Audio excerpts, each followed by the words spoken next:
እኔስ ገብርኤልን ወደዋለሁ እኔስ መልአኩን ወደዋለሁ ወደዋለሁ መልአኩን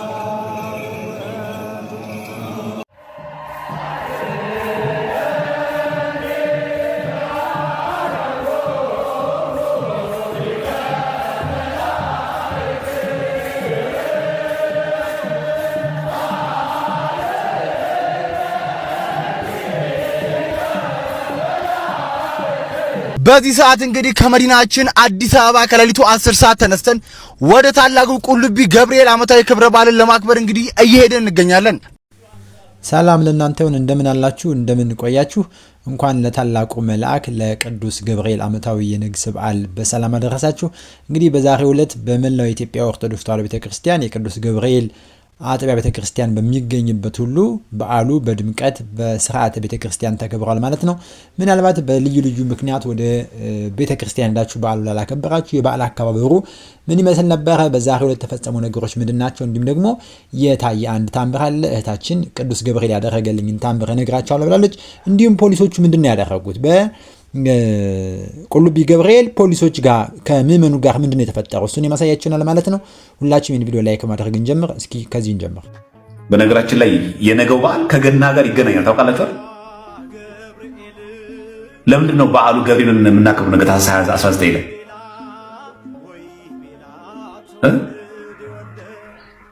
በስድስተኛው ወር ገብርኤል መልአክ አለ የተላከው። ያ ማለት 5500 ዘመን አልቆ በ600 ዘመን የተላከው ገብርኤል ሰው ነው። የሰው የአምላክ ሰው መሆን የነገረ እሱ ነው። ሁለተኛ የሰለስቱ ደቂቅ እሳት ውስጥ ገብቶ የዘመሩት መዝሙር ስንኙ 33 ነው። ክርስቶስ 33 ዓመት ከ3 ወር ዞሩ ለማስተማሩ ምሳሌ ነው። ስንኙ ስትቆጥሩት። ስለዚህ የነገው በዓል ከጌታ በዓል ጋር ይገናኛል። ገብርኤል ከዚህ ምድራዊ እሳት ከሚነደው ነው 3 ሕፃናት ያወጣው። ከዘላለም ሞት ከሲኦል የሚያወጣንን ሕፃን ወልድ ክርስቶስ መወለዱን ያበሰረውም ገብርኤል ነው። እኔ ለጊዜው ናቡከደነፆር ካዘጋጀው እሳት ነው ዲያብሎስ ካለበት ከሲኦል ብሎ የሚያወጣችሁ እሱ ነው ሲል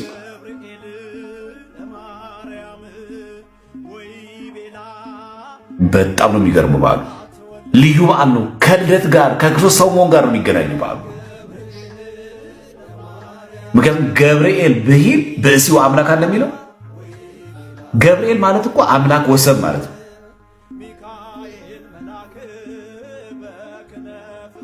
ስለዚህ በዓሉ የመጠጣችን የስካራችን የዝሙቱን ሰብስበውና አሉ እኮ አንድ ዶሮ ለ5 ቤተሰብ ታስተዳድር እናት አለች። ደግሞ ይሄ በዓል መጣ ልጆቼ ምን ይብሉ የምትል እናት አለች። ተው ሩቅ አይደለም ጎረቤታችን አለች።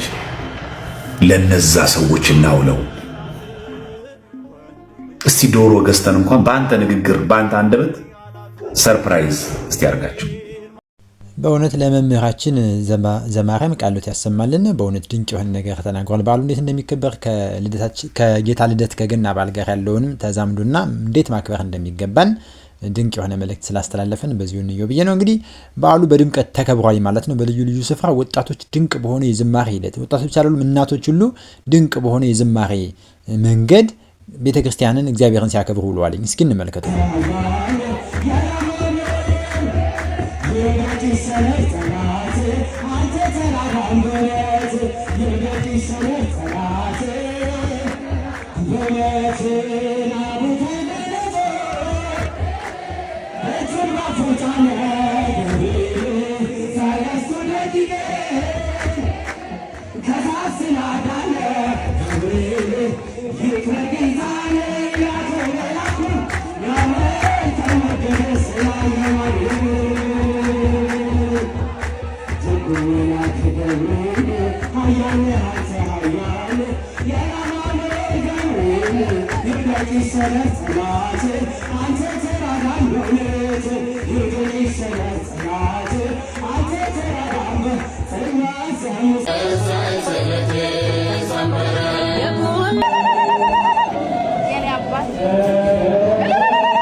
ኧረ ተወኝ ከርሞ ባይ አምና የነበረ ዘንድሮ አለው እያሉ እናቶች በሚገርም ዜማ ድንቅ በሆነ መንገድ እግዚአብሔር ለዚህ ያደረሳቸውን ዓመት ማድረሳቸው ለቅዱስ ገብርኤል ለታላቁ መልአክ ደርሰው እንኳን ማየውት ደጁን እያሉ ሲዘምሩ ማየት እጅግ በጣም ደስ የሚያሰኝ ነው። በልዩ ልዩ መንገድ እናቶች ወጣቶች በህብረት ሲዘምሩ እግዚአብሔርን ሲያመልኩ በምልጃ በረድኤቱ ተካፍለው ውሏል ማለት ነው። የቅዱስ ገብርኤል ምልጃና ጸሎት ሲለምኑ በጸሎት በእንባ በምስጋና እንዲሁም ደግሞ በቅዱስ ቁርባኑ ሲካፈሉ ቆይቷል ማለት ነው። እስኪ አንድ ተአምር ታይቷልኝ። ይህ ተአምር ምንድነው? የሆነው ነገር እህታችን ትነግረናለች። እስኪ እንስማው። የኔ አባቴ ደራሼ ፈጥኖ ደራሼ የቅዱስ ገብርኤል ወዳጆች ወዴት ናችሁ? ዛሬ ቅዱስ ገብርኤል ያደረገልኝን ተአምር ነው ምነግራችሁ ማለት ነው። ምን ገጠመኝ መሰላችሁ? ድለላው ላይ እየሰራውኝ እያለ እንግዲህ ያው በስራ ባለመግባባት ረሱኛል ባልደረባዎቼ። እኔም እንግዲህ አላወኩኝም። ትፈልጊያለሽ ተባልኩኝ። እኔም ፈራውኝ፣ ሴት ነኝ። መጨረሻ ላይ ግን መላ ማግኘት ስላለበት ቀጥታ ወደ ቅዱስ ገብርኤል ቤተክርስቲያን ነው የሄድኩትኝ። ቅዱስ ገብርኤል ሄጄ አለቀስኩኝ። የኔ አባት እንዴት ነው የምታወጣኝ? እንዴት ነው የምታደርገኝ? ቅዱስ ገብርኤል ሄጄ እውነቴን ነው የምናችሁ፣ ከልቤ ነው የምነግራችሁ ማለት ነው። ከልቤ አዝኜ በእውነት ያደረገልኝ ነው የምነግራችሁና የምፈለግበት ቦታ ላይ ከሄድኩኝ ሜቢ ያው ሊያስገብኝ ይችላል ብዬ ስላሰብኩኝ ወደ ዋናዎቹ ሂጅ ነው የተባልኩት። ስለዚህ ዋናውን አፈላልጌ ሄጄ እንግዲህ እየየ ብዬ ነው ያለቀስኩት፣ ባይና ያልዘራሁት። እኔ እንግዲህ ያው ራሴ ነፃ ነኝ። ምክንያቱ በጣም የሚያስጠላ ምክንያት ነበረ ከምነግራችሁ በላይ። ያው እነሱ አስበው የነበረው ጓደኞቼ ላሳስሩኝ በጣም በሚገርም ሁኔታ ባልሆነ ነገር ላይ ነበረ የከሰሱኝ። ነገር ግን እኔ ነፃ ያወጣኝ ቅዱስ ገብርኤል ነው። ዋናው ጋር በመሄዴ ይሄንን ተአምር ሳልነግራችሁ አላፊም፣ ነፃ ወጣሁኝ። ቅዱስ ገብርኤል ያደረገልኝ ተአምር ይሄ ነው። አሁን በነፃነት ገባለሁ፣ በነፃነት ወጣለሁ። እና ምን ልላችሁ ፈልጌ ነው፣ እግዚአብሔር ነፃ ያወጣል። ንጹህ ልብ ካላችሁ፣ ምንም ነገር ካልሰራችሁ፣ ከጀርባችሁ ምንም ነገር ከሌለ፣ ለህሊናችሁ የምትኖሩ ከሆነ በቃ ምንም ሰው ላይ ክፋት ካላስባችሁ እግዚአብሔር ይታደጋችኋል። እኔም ቅዱስ ገብርኤል ቤተክርስቲያን ሄጄ እየየን ያልኩት በቃ ቅዱስ ገብርኤል ከዚህ ጉድ አውጣኝ። እኔ ምንም እንደዚህ አይነት ነገር የማውቀው ነገር የለም። አንተ ፍረድ፣ አንተ በርበረኝ፣ አንተ እያው ነው ያልኩት። እውነትም እሱ አየ ባህላቱ ላይ አዞ ቅዱስ ገብርኤል ስራውን ሰራ፣ ነፃ ወጣውላችሁ። ለማንኛውም ይሄ ታሪክ የዛሬ 2 ዓመት ታሪክ ነው። እግዚአብሔር ይመስላችሁ የዛሬ 2 ዓመት ታሪክ ነው። ደጅ እመጣለሁ ብዬው ነበረ። አሁን ቁልቢ ሊሄድለት ነው። ላመሰግነው የኔ አባቴ ደራሼ ፈጥኖ ደራሼ ማለት ነው። በእውነት እንግዲህ ቅዱስ ገብርኤል በእግዚአብሔር ፊት የሚቆመው ታላቁ መልአክ በስሙ ላምን በምልጃ በጸሎቱ አምነን ለምንጠራው የማያሳፍር ድንቅ መልአክ ነው። ለብስራት የሚላክ ለመቅሰፍትም ለምስራችም ይዞ የሚመጣ ምስራች ደስታ ነው የሚያበስር ታላቅ መልአክ ድንቅ ታምር አድርጓል። ለሁላችንም መልአኩ ይድረስልን። እስቲ ቅዱስ ገብርኤል እያልን ኮሜንቱን እናጥለቅለቀው። ዛሬ ታላቅ መልአክ ነውና እለቱን እያሰብን ክብሩን እየተናገረን እንውላለን። ቅዱስ ገብርኤል ስን ጠላት ዲያብሎስ ይጨነቃል፣ የሚያፍረው ሁሉ መናፍቅ ይጨነቅ። ቅዱስ ገብርኤል ማለታችሁን አንተው። እስኪ እንግዲህ በቁልቢ ገብርኤል አባቶቻችን ሊቃነ ጳጳሳት ሲገቡ ወደ ቁልቢ ገብርኤል ወደ ቦታው ማለት ነው ታላቅ አቀባበል ተደርጎላቸዋል። ድንቅ የሆነ እስኪ እንመልከቱ። ከተማው ከንቲባ በጣም ድንቅ ነገር አድርጓል። እስኪ እንመለከት።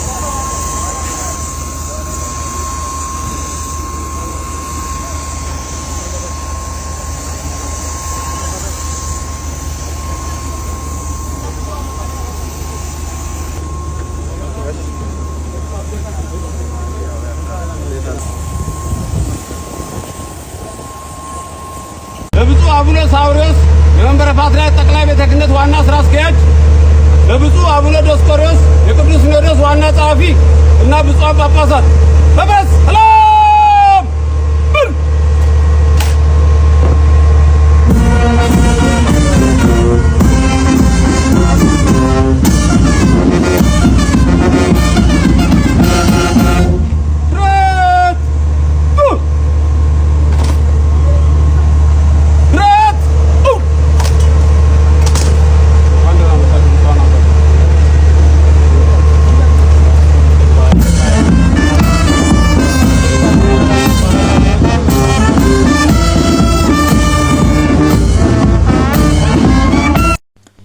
እንዲህ ለሀገር ባለውለታ የሆነች አሐቲ ቅድስት ቤተክርስቲያን ኦርቶዶክሳዊት ቤተክርስቲያን በዚህ ልክ ስትከበር ማየት እጅግ በጣም ደስ ያሰኛል። የከተማው ከንቲባ በእውነት አቶ ጀዋር በጣም ደስ የሚል አድራጎት ነው። በጎ ነገር አድርገሃልና መልካም ሁሉ ይገባሃል። ክብር ላንተ እንሰጣለን። እናመሰግናለን በእውነት ስላደረግከው ነገር። እንግዲህ ከልብና ከእውነት የመነጨ እንዲሆን እንመኛለን። ያው ብዙ ጊዜ የሚያታልሉ ኦርቶዶክሳውያን በደካማ ጎን እየገቡ የሚያጭበረብሩ የሚያታልሉ ስለበዙ ማለት ነው።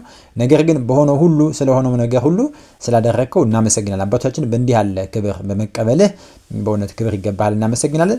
እንዲሁ የዚህ የቁልቢ ገብርኤል ታላቁ የንግስ በዓል ላይ በተለያየ ዘመን እንዴት እንደሚከበር አንድ ቪዲዮ ላሳያችሁ። ከአጼ ኃይለሥላሴ ከንጉሠ ነገሥቱ ጀምሮ እንዴት እንደሚከበር እስኪ ቪዲዮ እንመልከተው።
እኔ በእግዚአብሔር ፊት የምቆመው የእግዚአብሔር መልአክ ገብርኤል ነኝ እንዳለ መልአኩ ቅዱስ ገብርኤል እንግዲህ በዓመት ታኅሳስ 19 እንዲህ በደመቀ ሁኔታ ይከበራል ማለት ነው። ሶስቱ ሕፃናትን ብላቴኖችን ከእሳት ያወጣ እኛንም ካለብን መከራና እሳት ይታደገን፣ ሀገራችንን ከክፉ የድህነት የጦርነት እሳት ሁሉ በማይመረመረው ጥበቡ ይታደግልን።